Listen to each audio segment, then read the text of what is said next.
The Army is asking Congress for a large budget increase to fund an improvement to the service's barracks buildings that home junior troops, who have for years complained of almost dire living conditions in government-provided housing at installations across the world. Subscribe my channel for update news. The Army's proposed budget for fiscal 2025 would see a massive increase in funding for the barracks, bumping the funds used to tackle the improvement of the service's living quarters from $1.5 billion to $2.365 billion while seeking to triple its budget to construct new barracks buildings, according to a report from military.com that was confirmed by Fox News Digital. If approved by Congress, the branch's overall $185.9 billion budget would mark an increase of just 0.2% over the previous year but would signal a continued shift in priorities for the nation's largest military branch, which seeks to alleviate a recruiting crisis that has seen the Army fall short of its goals by thousands of recruits in recent years. Despite an overall flat Army budget and many competing resource requirements, we are significantly increasing funding for barracks construction, restoration and modernization, Army Secretary Christine Wormuth told military.com. We will continue to work with Congress to make barracks a long-term investment priority as the Army still faces a significant maintenance backlog in our large inventory of aging barracks. The report comes as the Army has been under increased pressure to improve the living conditions of junior troops, most notably after an October Government Accountability Office (GAO) report found that troops living in barracks have seen buildings with pests, such as roaches and bed bugs, and toxic waste, raising concerns about the health and safety of service members. The report also found that some barracks had fallen victim to apparent squatters, with pictures showing rooms that contained belongings of people that were not authorized to be in the buildings. Other photos from the report showed sewage overflowing, cracked sewage pipes, water damage, and mold or mildew growth. The report also noted that in one extreme example, officials at one Army installation told investigators that service members are responsible for cleaning biological waste that may remain in a barracks room after a suicide. But the Army's new budget request is an attempt for the service to rectify the issue, with a branch spokesperson telling Fox News Digital that almost $1 billion of the funds will go to building brand new barracks buildings, while nearly $700 million will be allowed for barracks sustainment. This significant investment in our barracks, child development centers and youth centers will improve the quality of life for our soldiers and their families and will also increase unit readiness, spokesperson Matt Ahern said. Ahern said that fiscal 2025 would see 9 new barracks projects under the proposal, 7 for active duty troops and 2 for Army Reserve members. Active duty installations that would get new barracks include Fort Johnson, Louisiana, Fort Leonard Wood, Missouri, Joint Base Maya Henderson Hall, Virginia, and Joint Base Lewis McChord, Washington. 3 installations in Germany would also receive new barracks, while projects would also be planned for Parks Reserve Forces Training Center, California, and Fort Buchanan, Puerto Rico, on the reserve side. The plan will send a message to potential recruits, Ahern said, with the branch hoping the investments pay off in recruitment. We are sending a strong message to potential recruits and current soldiers about our commitment to their well-being by improving living conditions for junior soldiers, which is expected to positively impact recruiting, Ahern said. Police in Jacksonville Beach, Florida, are searching for multiple suspects after 3 separate and unrelated shootings near the boardwalk and downtown area Sunday evening left 1 person dead and at least 3 others injured.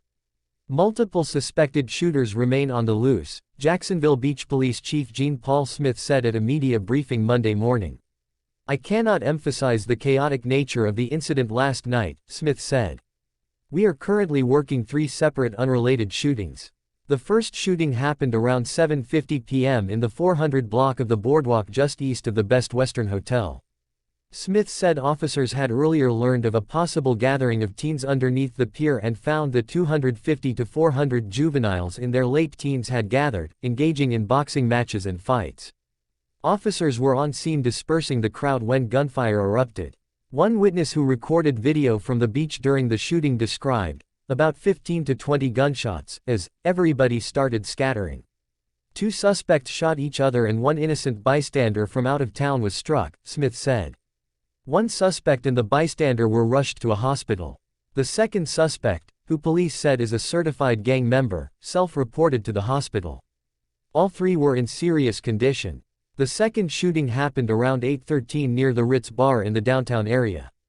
A suspect had displayed a pistol and fired one shot. Smith said no one was injured, though the suspect eluded police during a foot chase. The third shooting happened around 8:31 p.m. behind Sneakers Bar. A 21-year-old black male was killed.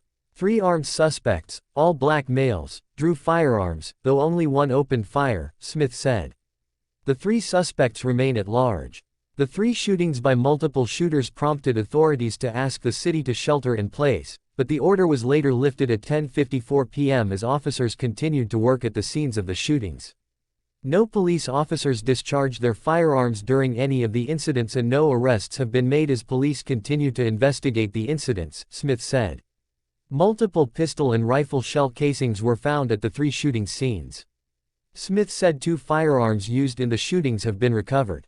During the lockdown in the downtown district per bar area and the beachfront, the chief said, officers evacuated citizens who were still inside businesses from the scene while still searching for the outstanding suspects.